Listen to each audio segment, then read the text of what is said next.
4장의 말씀의 제목은 거룩과 사랑과 위로라고 정해 보았습니다. 사도 바울이 데살로니가 교인들에게 예수님께서 다시 오시는 그 재림에 관해서 많이 언급을 합니다. 오늘도 데살로니가전서 4장 마지막 부분에 예수님께서 다시 오시는 부분을 다시 언급을 하게 되죠. 첫 번째 바울이 전하는 메시지, 하나님께서 저에게 주시는 메시지는 하나님을 더욱더 기쁘시게 하라. 하나님을 기쁘시게 하려면 사람이 거룩해져야 된다라는 메시지입니다. 우리 1절하고 2절 함께 보시겠습니다. 종말로 형제들아, 우리가 주 예수 안에서 너희에게 구하고 권면하노니 너희가 마땅히 어떻게 행하며 하나님께 기쁘시게 할 것을 우리에게 받았으니 곧 너희 행하는 바라 더욱 많이 힘쓰라. 바울이 데살로니가 교인들을 칭찬을 많이 했죠. 지금도 하는 말이 칭찬입니다. 하나님 기쁘시게 하는 것들을 너희가 지금 잘 하고 있는데 그것을 더 많이 힘써라. 그것들은 이미 너희가 알고 있는 것이고 너희가 마땅히 행해야 되는 것이다. 바울이 데살로니가 교인들에게 말한 그 말은 바울 자신의 말이 아니라 주 예수 그리스도 안에서 내가 하나님을 대신해서 전한 말씀이다. 그 말씀대로 더욱더 힘써 살아라 라는 메시지를 전하고 있습니다. 그것은 마땅히 그리스도인들이 해야 되는 것들이다. 마땅히 사람이 해야 되는 것들이다 라고 말하고 있죠. 그리고 2절 보시면은 그렇게 말하고 있습니다. 우리가 주 예수로 말미암아 너희에게 무슨 명령으로 준 것을 너희가 아느니라. 너희들은 이미 알고 있는 이 말씀이다. 그것을 더욱 행하라 라고 하고 있습니다. 주 예수 그리스도로 말미암아 준 명령이다. 하나님의 말씀은 명령, commandment라고 하셨습니다. 우리가 그 말씀을 하고 싶다고 해서 하고 하지 않고 싶다고 해서 하지 않아도 되는 그러한 제안이나 권유가 아니라 하나님의 명령이라고 말씀하신 것입니다. 저와 여러분들이 비록 이 명령을 다 수행할 수 없는 능력을 가지고 있을 때도 있고 이 명령을 따르고 싶지 않을 수 있는 마음을 가지고 있을 때도 있습니다. 그러나 변함이 없는 사실은 그 명령을 우리가 해내야 된다, 따라야 된다는 그 사실은 변함이 없는 것입니다. 그래서 바울이 이 명령은 주님께서 하신 명령이고 그것은 너희들이 다 이미 알고 있는 것이고 마땅히 해야 되는 것이니 잘하고 있지만 더 많이 힘써라 라고 말하고 있는 것입니다. 완성이 없죠. 저와 여러분들 그리스도 안에서 사는 것이 기쁜 삶이지만 완성은 없지 않습니까? 다 이루었다라고 생각하는 순간 넘어지지 않습니까? 우리가 계속 더 진행해 나가라는 것입니다. 그 다음 3절부터 8절에 있는 내용은 하나님을 기쁘시게 하는 것은 거룩인데 바울이 첫 번째 제시하는 것이 음란을 버려라 라는 내용을 데살로니가 교인들에게 말하고 있습니다. 먼저 우리가 거룩함에 대해서 함께 잠시 살펴보고 넘어가겠습니다. 3절 보시겠습니다. 하나님의 뜻은 이것이니 너희의 거룩함이라. 여기까지입니다. 하나님의 뜻은 이것이니 너희의 거룩함이다 라고 되어 있습니다. 그런데 거룩함이다 라고 하면 우리 holy라는 단어 많이 들어보셨죠? 제가 가지고 있는 영어 성경에서는 sanctification 이라고 되어 있습니다. 그러면 우리가 sanctification, 거룩하게 되는 것이란 무엇인지 잠깐 살펴보고 넘어가겠습니다. 웨스터민스터 신앙고백 13장 1절입니다. 효과적으로 부름받고 중생한 사람들 속에는 새 마음과 새 정신이 창조된다. 이들은 그리스도의 십자가와 부활로 말미암아 이들 속에 거하시는 그의 말씀과 성령에 의해 계속 인격적이고 진정한 성화를 거듭한다. 몸 전체를 지배하던 죄의 권세는 파괴되고 몸의 욕정들은 점차 약화되고 죽고 나아가서 이들은 온갖 구원의 은혜를 얻어 참된 거룩을 실천하도록 자극을 받고 강화되어 간다. 이와 같은 거룩한 삶을 영위하지 않는 한 우리는 하나님을 볼 수 없다. 하나님께서 사람을 구원하시는 것은 단번에 십자가에서 구원하시는 구원입니다. 하나님께서 사람을 구원하실 때 사람이 단번에 회심이 되어서 하나님을 믿는 믿음이 생기게 되는 것입니다. 그런데 믿음이 생겼다는 것은 마치 태어나는 것과 똑같아요. 사람이 태어났다라고 해서 사람이 성장하지 않으면 안 되지 않습니까?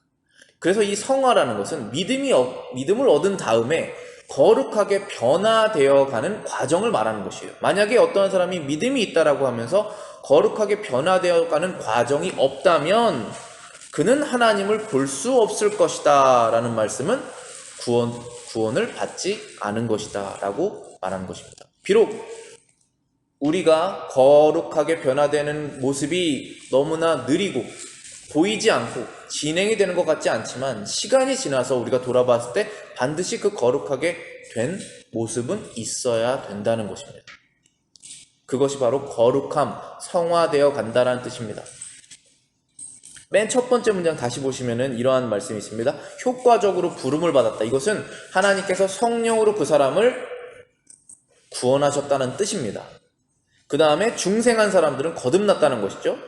그 사람 속에서는 새 마음과 새 정신, 그전엔 가지고 있었지 않았던 하나님과 관계된 정신과 마음과 목표가 생겨나게 된다는 것입니다. 그것이 거듭났다는 것입니다.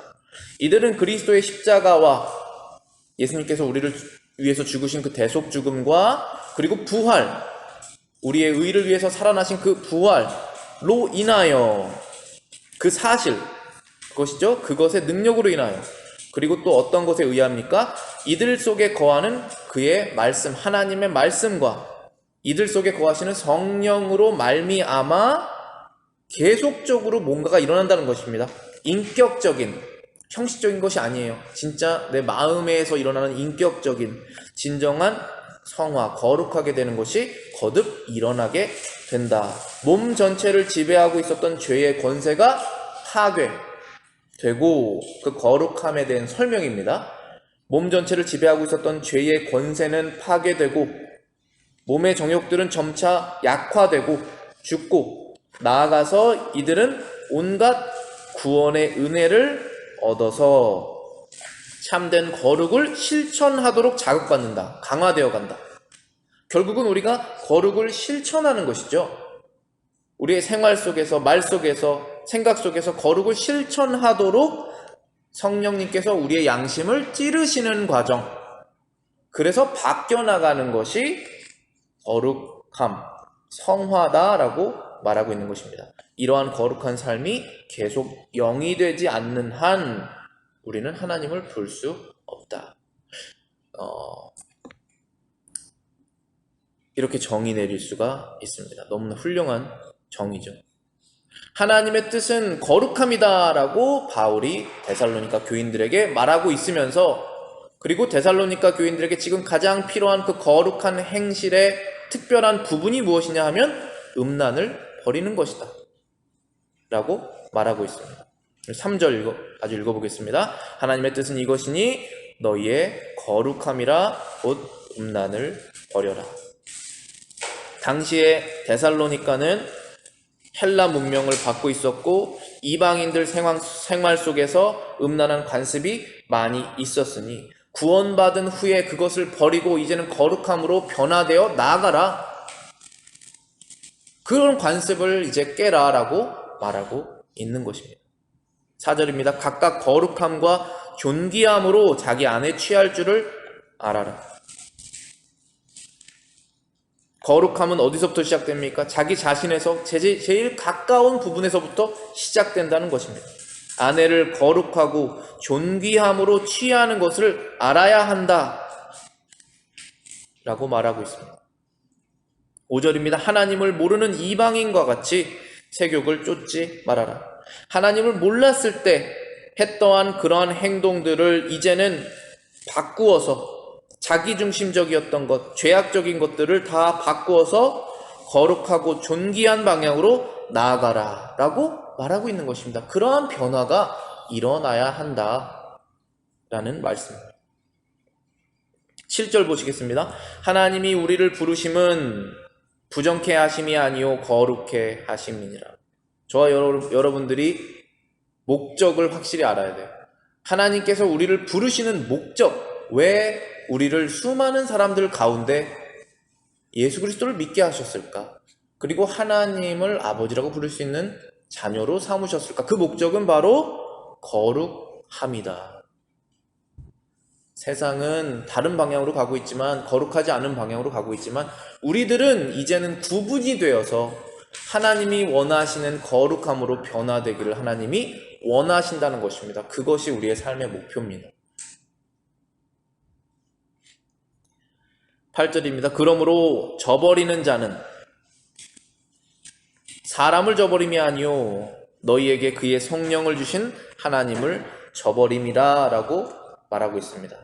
거룩하게 변화되는 것이 모든 성도들의 삶의 방향성이고 의무이지만, 지금 바울이 음란한 것을 버리는 것이 거룩함의 시작이다 라고 데살로니가 교인들에게 말한 이유가 있다라고 생각합니다. 물론 데살로니가 교인들이 헬라 문명에 젖어 있어서 그러한 음란한 관습이 많이 있었기 때문에 거론했을 것입니다. 현실적인 문제이기 때문에. 그렇지만 또 다른 면에서 우리가 볼 것은, 죄라는 것은 하나님과 우리의 사이의 관계를 끊게 하는 것입니다. 그런데 이 음란의 죄는 더 직접적인 영향을 끼치기 때문에 그렇다라는 것입니다. 그런 구절이 있습니다. 고린도전서 6장 18절부터 20절에 이러한 말씀입니다. 음행을 피하라. 사람이 범하는 죄마다 몸 밖에 있거니와 음행하는 자는 자기 몸에 죄를 범하느니라. 너희 몸은 너희가 하나님께로부터 받은 바 너희 가운데 계신 성령의 전인 줄을 알지 못하느냐. 너희는 너희 자신의 것이 아니라 값으로 산 것이 되었으니 그런즉 너희 몸으로 하나님께 영광을 돌려라. 몸속에 영혼이 있죠. 근데 음란이라는 것은 몸으로 죄를 짓는 것이기 때문에 그 안에 계신 성령의 직접적인 영향을 미친다. 큰 방해를 주게 된다. 그렇기 때문에 멈춰라 라고 말하고 계시는 것입니다. 거룩으로 나아가야 되는 첫 시작이다 라고 데살로니가 교인들에게 말씀을 전하고 있습니다. 6절도 보시겠습니다. 이 일에 분수를 넘어서 형제를 해하지 말라. 이는 우리가 너희에게 미리 말하고 증거한 것과 같이 이 모든 일에 주께서 신원하여 주심이니라 라고 말씀하셨습니다. 신원하다라는 것은 하나님께서 재판하여 주신다, 복수를 갚아주신다 라는 뜻입니다. 대신 원수를 갚아주신다는 뜻이죠. 어떤 형제가 음란으로 인해서 교회에서 문제를 일으켰을 때 그 형제를 용서할 수 있도록 하여라. 그 일에 하나님이 하실 일을 분수를 넘어서 해하지 말아라. 심판은 하나님께 있다. 원수는 하나님께서 갚으실 것이다 라고 말하고 있는 것입니다. 거룩함으로 나아가는 면에서 용서가 빠질 수가 없겠죠. 그전에는 눈에는 눈, 이에는 입니다. 그게 세상의 법칙이에요.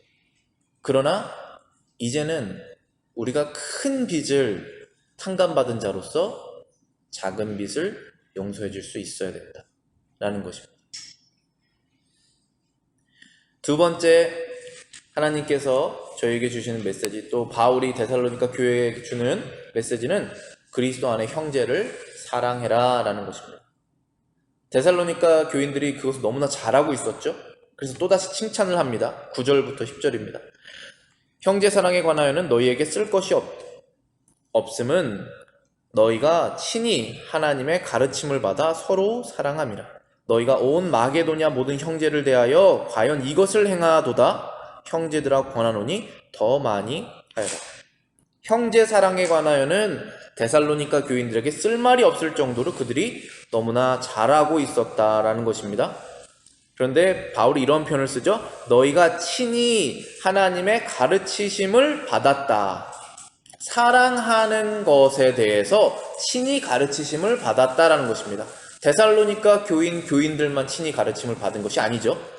모든 그리스도인들은 다 하나님께서 사랑이라는 것이 무엇인지 친히 알려주신 것입니다. 저와 여러분들에게. 어떻게 알려주셨습니까? 하나님의 아들을 우리를 위해서 주심으로써 알려주신 것이잖아요.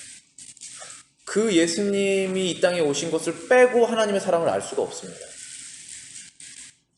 그래서 알려주셨다는 것입니다. 친히, 인격적으로, 개인적으로, 1대1로 그런 뜻이지 않습니까? 요한일서 4장 19절부터 21절 말씀 주보에 있습니다. 우리가 사랑함은 그가 먼저 우리를 사랑하셨음이니라.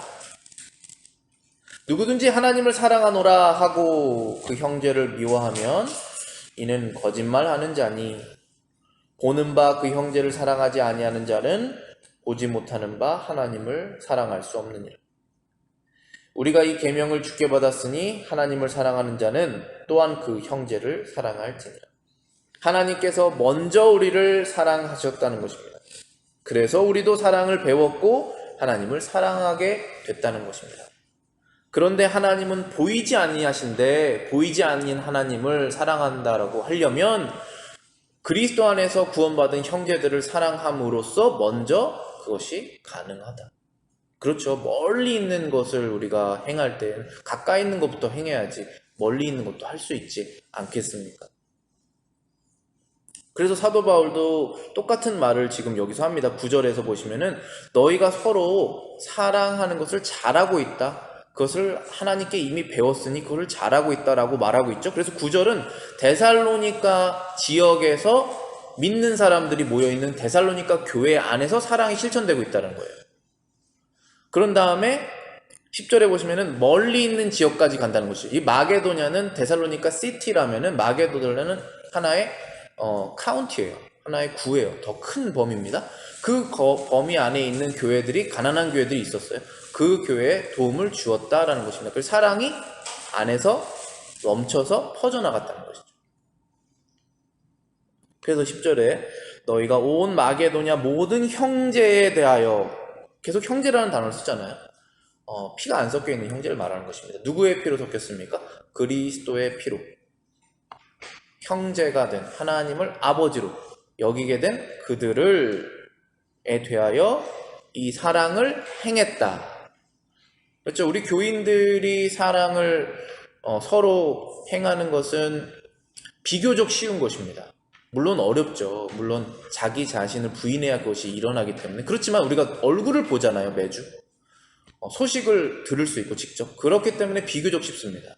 그렇지만 보이지 않는, 멀리 떨어져 있는 소식으로만 전해드는 그 형제를 위해서 기도하고 사랑을 베풀고 특별히 필요한 것들을 보내주는 그러한 것은 쉽지가 않죠. 근데 그것까지 하고 있었다라는 것입니다. 그것이 우리의 방향이고 나아가야 될 목표죠. 형제를, 그리스도 안에 있는 형제를 사랑하라. 작은 범위부터 먼 범위까지라고 말하고 있습니다. 11절부터 12절에는 모범이 되라는 얘기를 하고 있습니다. 바울이 11절 읽어보겠습니다. 또 너희에게 명한 것 같이 종용하여 자기 일을 하고 너희 손으로 일하기를 힘써라. 이는 외인들을 대하여 단정히 행하고 또한 아무 궁핍함이 없게 함이라 라고 말하고 있습니다. 규모 있고 모범적으로 살아야 된다. 그리스도인이라면 그것이 하나님께서 기뻐하시는 거룩함의 과정이다 라고 말합니다. 규모 있다. 제 성경에서는 지금 종용하다라고 되어 있습니다. 그것은 이제 영어 성경에서는 quiet life예요. 조용히 살아라 한다는 뜻이죠. 그리고 자기 일을 한다라는 뜻은 영어 성경에 보시면 mind your own business. 자기의 일을 신경 쓰고 살아라는 것입니다. 다른 사람의 일에 관여하지 말고. 지금 사랑을 얘기하고 있는데 이 관여라는 부분이 나와 있는데 사실 관여가 없이 사랑할 수는 없는데 여기에서 말하는 것은 사랑하지 않고 관여하는 것을 말하는 것이죠. 자기의 일이 바쁜데 그것을 신경 써야 되는데 다른 사람의 것을 신경 쓰면 자기 일을 못하지 않습니까? 그래서 쓸데없는 문제를 일으키지 말고 조용히 자기 일을 해라 라고 말하고 있는 것입니다. 11절에 보시면 너희의 손으로 일하기를 힘써라. 자기의 손으로 일하기를 힘써라는 것을 말하는 것은 경제적인 부분이 크죠. 자기의 일을 자기의 손으로 해서 필요한 것들을 살 수 있고 제공할 수 있도록 하여라 라는 것입니다. 12절에 보면은 그 내용이 더 이어서 나옵니다. 외인들이라고 되어 있습니다. 외인이라는 것은 people who are outside예요. 밖에 있는 사람들이란 뜻이죠. 어디 밖에 있는 사람들입니까? 교회 밖에. 교회는 건물이 아닙니다. 그리스도의 몸 밖에 있는, 그리스도를 믿지 않는 외인들, 비신자들, 믿음이 없는 사람들에 대하여 단정히 행하라는 것입니다. 단정히 행하라는 뜻은 올바르게 행하라는 것입니다. 하나님께서 원하시는 거룩한 모습을 믿지 않는 사람들에게도 보여주어라. 특히 모범을 보여라. 그리고 아무런 궁핍함이 없게 하여라. 누구에게도 빚지지 않을 수 있도록 열심히 자기 일을 하여라. 그러한 이제 구체적인 세부 사항들, 하나님께서 원하시는 거룩한 모습으로 가는 내면적인 것과 외면적인 것을 지금 함께 말하고 있는 것이죠. 자, 그런 다음에 이제 바울이 예수님의 재림에 대해서 다시 한번 언급을 합니다. 13절부터 마지막 절 4장의 18절까지에 있는 말씀은 예수님께서 다시 오실 것에 대해서 말하고 있습니다. 그런데 이 주제가 왜 이것을 다시 얘기를 하냐면은 그리스도 안의 형제들을 위로하기 위해서 얘기를 하는 것입니다. 왜냐하면 하나님의 말씀대로 거룩하게 사는 것은 좁은 길이기 때문에 위로가 서로 없이는 잘하고 있다, 소망이 있다라는 것을 다시 상기시키기 전에는 나아가기가 어렵기 때문에 바울이 말하고 있는 것입니다. 그래서 13절 보시겠습니다. 형제들아, 자는 자들에 관하여는 너희가 알지 못함을 우리가 원치 아니하노니 이는 소망 없는 다른 이와 같이 슬퍼하지 않게 하려 함이라. 세상 사는 것은 여러 가지 이유로 인해서 슬픔을 얻게 되는 것인데요. 특별히 그리스도인으로서 정직하게 살아가다 보면 그러한 슬픔을 더 얻게 됩니다. 세상적으로. 그러나 하나님께서는 우리에게 슬프게 살라라고 명령하지 않고 항상 기뻐하라라고 말씀하셨죠. 그 기뻐하라라고 말씀하신 것은 쉬운 길을 가라는 것은 아니시지 않습니까? 하나님이 원하시는 거룩한 길을 가지만 기뻐하라는 것입니다. 그럼 어떻게 기뻐할 수 있습니까? 말하는 것입니다. 여기서 자는 자들에 관하여서 너희가 알기를 원한다. 무슨 뜻입니까? 죽은 사람들에 대해서 알아야 된다는 것입니다. 우리가 먼저 알아야 돼요. 믿음으로 알아야 됩니다. 그럼 어떠한 것들에 대해서 알아야 되냐 하면은 지금 자는 자, 죽은 자들에 대해서 얘기하는 것입니다. 14절입니다. 우리가 예수의 죽었다가 다시 사심을 믿을진대, 우리가 예수님께서 죽으셨다가 다시 부활하셨다는 것을 믿는다면 이와 같이 예수 안에서 자는 자들도 하나님이 저와 함께 데리고 오신다는 것을 알라라는 것입니다. 예수 안에서 자는 자, 무슨 뜻입니까? 그리스도 안에 있는 사람, 그리스도 밖에 있는 사람, 항상 똑같죠? 믿음입니다. 그리스도를 믿고 이 세상을 떠난 죽은 사람들, 그들은 하나님이 오실 때 데리고 오신다라고 말하고 있는 것입니다. 15절 보시겠습니다.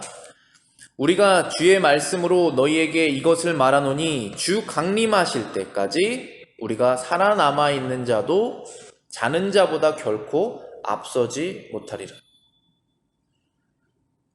주 강림, 예수님께서 다시 오실 때까지 살아남아 있는 자들도 자는 자보다 결코 앞서지 못한다라는 것은 예수님께서 다시 오실 때 예수님 안에서 죽은 사람들, 그 영혼은 죽지 않지 않습니까? 영혼은 우리가 세상에서 죽는 순간 몸은 땅으로 들어가지만 영혼은 바로 하나님께 올라가잖아요. 기억하시죠? 예수님을 믿고 회개한 강도에게 예수님께서 뭐라고 말씀하셨습니까? 네가 오늘 나와 함께 낙원에 있으리라. 오늘입니다. 바로 그날 죽는 순간 영혼은 떠돌아다니지 않고 바로 하나님께로 올라간다는 거예요. 근데 그 영혼들이 예수님이 오실 때 다시 같이 내려온다는 것입니다. 같이 온다는 것이에요, 이 땅으로. 그런데 부활을 하러 오는 것이죠. 썩어지지 않는 예수님의 그 몸, 지금 예수님께서 몸으로 계시잖아요. 영혼과 몸으로. 그렇죠? 그거는 우리가 믿음으로 이해해야 되는 부분이잖아요. 예수님께서 몸으로 부활하셨다는 사실은 너무나 분명하죠. 제자들과 함께 식사도 하셨잖아요. 도마가 예수님을 만지기도 하지 않았습니까? 그런데 그 몸은 지금 예수님 안에 죽어있는 성도들은 갖고 있지 않잖아요. 그래서 예수님께서 첫 부활의 열매시지 않습니까?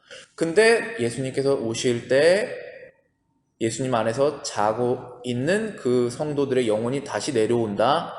그때 부활을 할 것이다 라고 말하는 것입니다. 그런데 15절에서 말하고 있는 것은 예수님께서 다시 오실 때 죽지 않고 살고 있는 사람들도 있다라는 것이죠. 당연히 그렇겠죠. 예수님께서 어떻게 오신다고 그랬습니까? 도적처럼 예상하지 못하는 때에 어느 순간에 오신다고 말씀하셨잖아요. 그럼 그때 오실 때에 살아있는 사람들이 있지 않겠습니까? 여러분의 나이 그대로. 그때 그 사람들은 어떻게 되느냐? 그것도 말하고 있는 것입니다.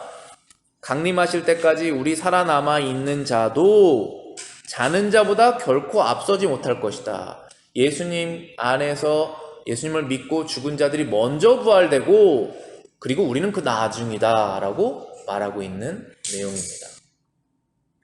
그 순서를 말하고 있죠. 16절입니다. 주께서 호령과, 이건 큰 소리를 지르신다는 거예요. 천사장의 소리와 하나님의 나팔로 친히 하늘로 쫓아 강림하시니 그리스도 안에서 죽은 자들이 먼저 일어난다. 그 순서를 말하고 있죠.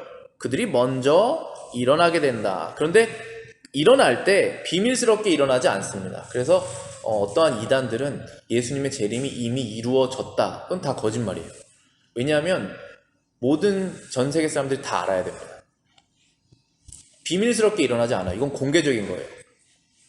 예를 들어서 이렇게 비유를 제가 배웠는데 너무나 이해가 잘 됐거든요. 우리나라에 굉장히 대단한 나라의 대통령이 방문하셨으면 그 방문 소식은 이미 다 알고 있는 거예요. 그 국민들이. 그리고 그 나라의 대통령이 공항까지 나가서 마중을 나가야 됩니다. 공개적인 거죠. 그렇게 오신다는 것입니다. 비밀스럽게 오시지 않아요. 이 전 세계의 왕이 이 땅으로 내려오실 때 어떻게 그것이 비밀스럽게 오시겠습니까? 이건 완전 공개적인 거예요. 그래서 비밀스럽게 일어났다라고 말하는 그런 재림에 대한 부활에 이런 것들은 다 이단입니다. 16절에 보시면은 큰 소리와 나팔 소리로 주님께서 강림하실 때 그리스도 안에서 죽은 자들이 먼저 일어나게 된다. 그 순서를 말했습니다. 그 다음에 17절입니다. 그 후에 우리 살아남아 있는 자도 저희와 함께 구름 속으로 끌려 올려 공중에서 주를 영접하게 하시리니 그리하여 우리가 항상 주와 함께 있으리라 라고 말했습니다.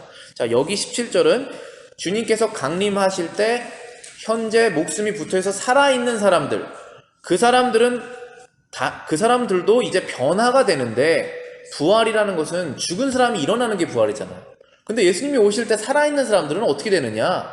그들도 변화가 있어야 돼요. 그렇지 않으면 그들도 죽습니다. 그렇잖아요. 우리가 죄를 지으니까 죽지 않습니까? 우리의 육신이 있어서 죽지 않습니까? 그들도 예수님이 오실 때 변화가 되어야지, 부활한 사람처럼 변화가 되어야지 그들도 영원히 사는 거예요. 그래서 지금 여기에 우리가 항상 주와 함께 영원히 있을 것이다 라고 말하고 있는 것입니다. 그런데 그 과정이 이해하기 어려운 부분으로 나와 있어요. 이건 어려운 부분이에요. 어떤 부분이냐면은 살아남아 있는 자들도 구름 속으로 올라가서 공중에서 주를 영접하신다라는 단어 있죠. 그래서 이것이 여러분들 많이 들어보셨던 휴거라는 단어 들어보셨나요? 영어로는 랩처라고 그래요. 그런데 이단 사상에서 좀 올바르지 않은 교리를 가르치는 교리는 이런 것이에요. 사람들이 살고 있는데 예수님이 다시 오실 때 사람들이 비밀스럽게 올라갔다는 거예요. 그래서 지금 예수님과 함께 공중 어딘가에 중간쯤에서 살고 있다. 그것은 다 이단이에요. 그것은 성경이 말하고 있는 내용이 아니에요. 그것이 아니라 우리는 어떻게 이해하냐면은 예수님이 오실 때 이 땅에서 예수님의 나라가 펼쳐지는 것입니다. 우린 그걸 믿는 거예요. 그런데 그 나라는 하나님의 성도들로 이루어지는데 영으로 이루어지는 것이 아니라 부활된 몸으로 합쳐져서 다 이루어지는 거예요. 그 실제적인 나라가 펼쳐지는 것입니다. 근데 그 땅에 살고 있었던 사람들도 공중에서 주님을 만나서 어떤 형식으로든지 부활된 것처럼 변화가 되고 그 다음에 다시 내려와서 이 땅에서 영원히 산다 라고 이해를 합니다. 그렇게 여러분들 이해하시기를 바라겠습니다. 이러한 말로 사도 바울이 데살로니가 교인들에게 하고 있는 이유는 결론적으로 18절이죠. 그러므로 이 여러 말로 서로 위로하라는 것입니다. 먼저 알아야 돼요. 그리고 일어날 것이라는 확신을 가져야 되고, 물론 그 순서나 과정이 어려운 부분이죠. 이해하기가. 그러나 그것이 일어난다는 사실은 확실하죠. 그렇기 때문에 그럼 나는 지금 무엇을 해야 되느냐 했을 때 하나님께서 원하시는 거룩한 삶으로 변화되어서 살아라는 것입니다. 근데 그 과정이 쉽지 않으니 서로를 위로하라는 것이죠. 소망은 그리스도께 있지 않느냐? 왜 염려하느냐? 고난은 하나님의 면류관을 받는 것이지 않느냐? 왜 힘들어하느냐? 라고 서로를 위로하는 것입니다. 말씀을 기억하셔서 거룩과 사랑과 위로를 실천하신 여러분들 되시기를 바라겠습니다. 하나님 아버지, 하나님의 귀한 말씀 저희들에게 주셔서 저희들을 서로 위로하고 또 하나님의 말씀 속에서 약속하신 예수님의 재림을 저희들이 기억하고 또 소망하게 하심을 감사를 드립니다. 하나님의 나팔 소리가 날 때 썩지 않는 것으로 다 부활한다는 그 말씀을 저희들이 기억하여서 이 세상이 가장 이길 수 없는 그 죽음을 예수님께서 이기셨다는 사실을 저희들이 기억할 수 있도록 인도하여 주시옵소서. 이 믿음을 갖고 있는 사람들은 어떠한 세상의 여러 가지 무기들로도 그 사람을 이길 수 없다는 것을 기억하여서 우리가 담대하게 이 세상을 살아갈 수 있도록 인도하여 주시옵소서. 바울이 저희들에게 말한 것처럼 예수님의 부활을, 예수님의 재림을 기억하고 성도들의 부활을 기억하여서 흔들리지 말고 주님 안에서 하는 일을 열심히 하라고 하신 그 말씀을 저희들이 기억할 수 있도록 인도하여 주시옵소서. 이번 한 주도 이러한 소망을 가지고 거룩함을, 사랑을, 성도 간의 위로를 실천한 저희가 될 수 있도록 인도하여 주시옵소서. 예수 그리스도의 이름으로 기도합니다. 아멘.